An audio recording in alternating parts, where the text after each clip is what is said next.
Hey guys, welcome back to another episode of Actually English, the podcast for intermediate to advanced English learners, where we break down real English from real life so it actually makes sense. And this is our first video edition of the podcast, so I'm super excited to be on camera. Today's episode, we are going to talk about emotions when you are feeling under pressure, okay? Today's story follows Elena on her journey to save her missing friend and the vocabulary that she uses to describe her intense emotions. And this time, we're going to do it a little bit differently. We're going to break down these 10 words or expressions during the story. And at the end, I will ask you about these words or phrases, okay? So this is a part 2 to the story, The Last Message. If you haven't listened to The Last Message yet, you can find that in episode 7. Or, if you want, this is a recap, a summary of The Last Message Part 1. Elena was an experienced journalist who receives a message from her coworker, but she doesn't see it for 3 days.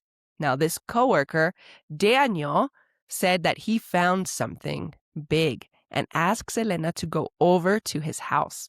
She goes to his apartment to realize that Daniel is missing and something is wrong in his apartment.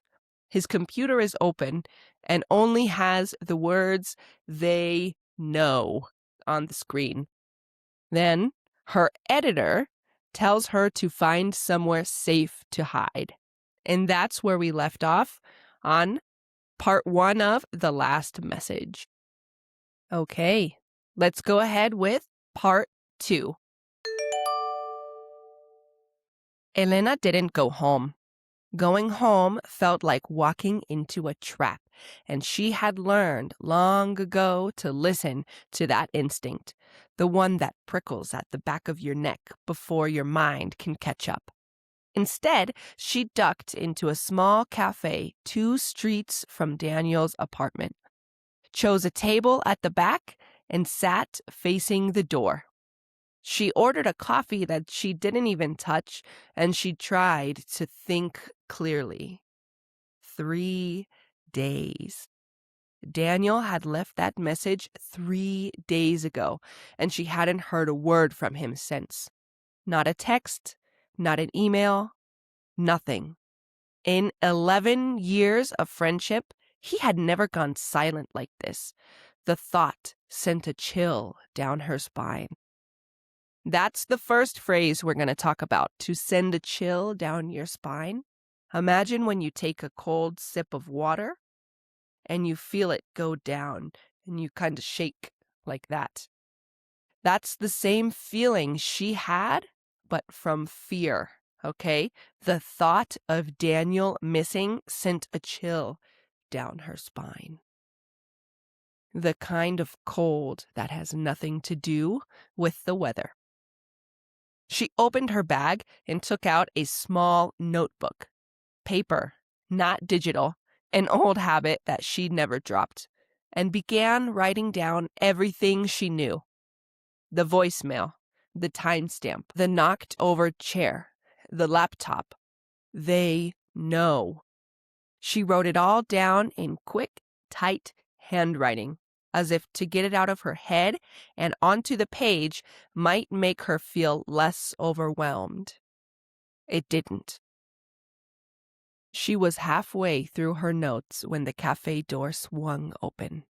Elena looked up, a reflex, and she felt her stomach drop. Okay, let's break down this one. When you feel your stomach drop, you feel this pressure in your stomach from an emotion. It's like when you get really intense news, something really intense that you hear, and all of a sudden you just feel like this pressure in your stomach. That's what happened to Elena when she saw the man walk into the cafe. A man in a dark coat stood in the doorway, scanning the room. He wasn't looking at the menu. He wasn't looking for a seat. He was looking for something or someone. Elena kept her expression neutral. She had interviewed warlords and corrupt politicians. She knew how to keep a straight face when everything inside her was screaming. She looked back down at her notebook and had turned a page, as if she were simply a woman doing her morning work. But her whole body had gone rigid with tension. Okay? That's when your body is so nervous, it becomes stiff, hard. So she was so nervous that her body became hard, rigid with tension, and every sense sharpened to a point. The man's gaze swept past her. He pulled out a phone, exchanged a few words with someone on the other end, and walked out. Elena let out a slow breath. Her hands were steady. She was surprised to find that they were, but her mind was racing. Was that a coincidence? Maybe. Probably not. So she closed her notebook, she left a bill on the table, and she quietly slipped out the back, through the kitchen, and into the alley behind the cafe. The cold hit her like a wall. She stood for a moment, back pressed against the brick wall, and her heart hammering. When your heart is hammering, that means it's beating really hard, really fast, and you can feel it and you can hear it in your ears. Have you ever been so scared or so nervous that you can feel and you can hear your heart? That's what it means when your heart is hammering. So her heart was hammering, not from panic this time, but from something more sharp and more focused. Adrenaline, purpose. Somewhere in this city, Daniel was either hiding or he was in trouble. Either way, he needed her to be smart, not frightened. She could fall apart later. She gave herself permission to fall apart later. But right now, she needed to move. She turned up her collar and walked. Not toward the office, not toward home, just walked. The way she always did when she needed to think. The city moved around her at its usual pace. Delivery trucks, dog walkers, commuters hunched over their phones. Nobody looked at her. Nobody seemed to notice her at all. That should have been a relief, but somehow it wasn't. Okay, the next phrase we're looking at is relief. When you stop worrying about something and you feel that just go away, be released. Okay, imagine you lose your passport and you're freaking out looking for your passport and finally you find it. That feeling when you find your passport is relief. You're relieved. Now, she thought that this should have been a relief, that nobody was paying attention to her, but somehow it wasn't. Marcus had told her to get somewhere safe, but safe, she was beginning to realize, was harder to define than it sounded. Safe from whom exactly? She didn't know who they were, the people Daniel's 2 words were pointing at. She didn't know how much they knew or how quickly they moved, or whether the man in the dark coat had simply been a stranger looking for a friend. What she did know was this. Daniel had been onto something. Something big enough to make someone nervous. And nervous people, in her experience, did not wait around. She found herself, almost without meaning to, standing in front of the public library on Crane Street, a grand old building she had loved since childhood.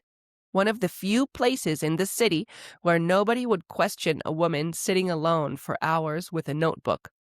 She went inside, found a quiet table near the back of the reading room, and opened her laptop.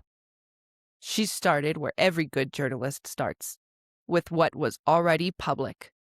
She searched Daniel's name alongside the phrases she remembered from the early conversations they'd had about his investigation.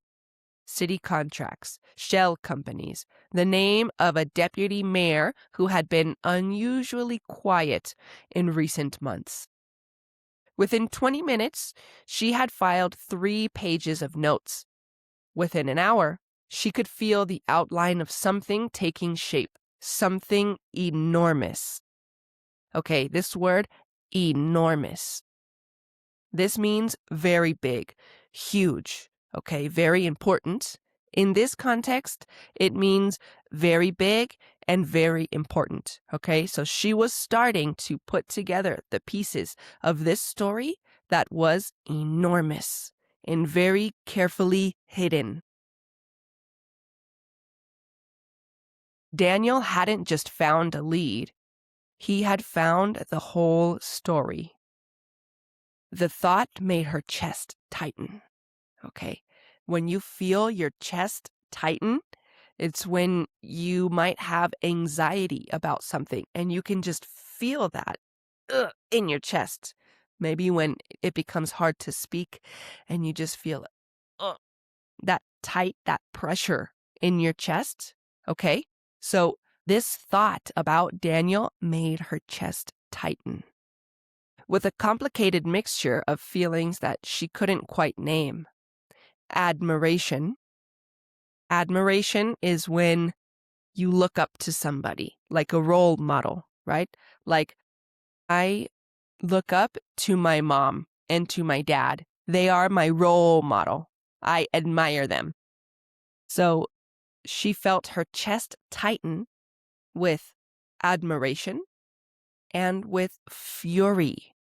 Fury means very mad, rage. So she looks up to Daniel, and she's also furious. She feels fury. She's very mad because he's probably in trouble.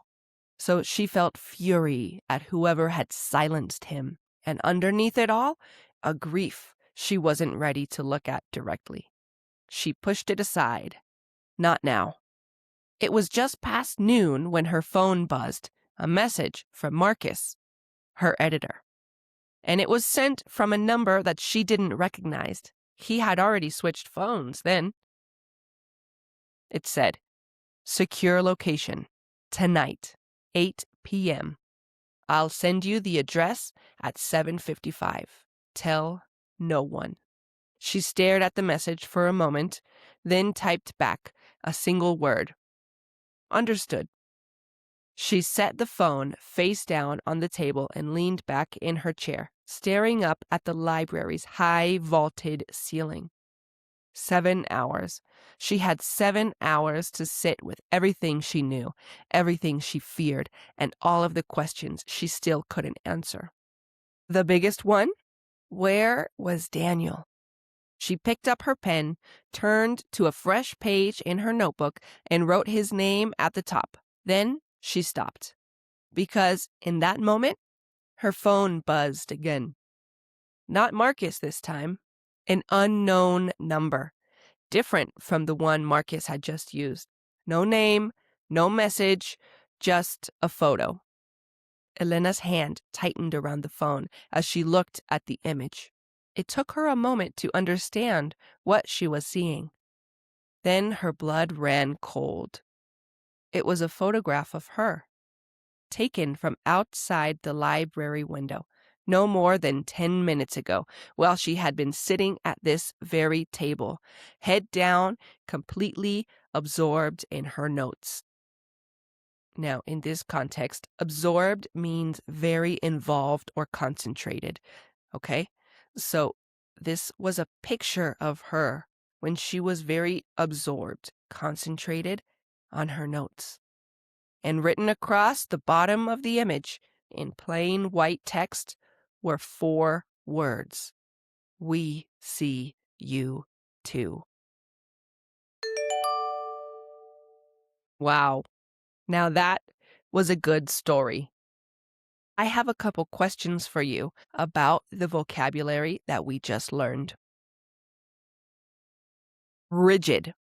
Do you remember what this means? Elena said that her body was rigid with tension. Hard. So her body went hard, went stiff with tension.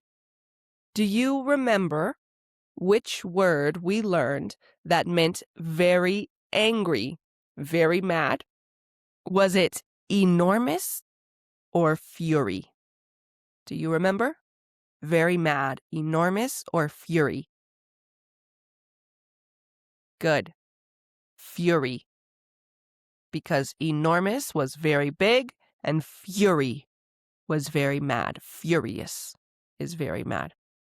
Okay, last one. Do you remember the word that we used at the very end to be very interested or distracted by something? Absorbed. We used the word absorbed in something. To be completely distracted or to be very interested in what you're doing, that you're not paying attention to what's going on around you. When you see a really good movie at the theater, you're probably very absorbed in the movie. And don't forget to check out next week's episode of Actually English, because we need to figure out what happened to Daniel. And can Elena trust Marcus? Let's find out in part 3 next week. Thank you so much for listening to this episode. I'm so happy that you stuck with me all the way until the end. Now, if you're still listening, can you send this episode to one person who is learning English?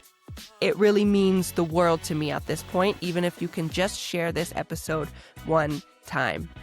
And if you have any questions at all, you can send them to me on Instagram at Actually English Podcast. I read everything. All right, guys, it was a pleasure having you with me. I will see you next time. Bye-bye.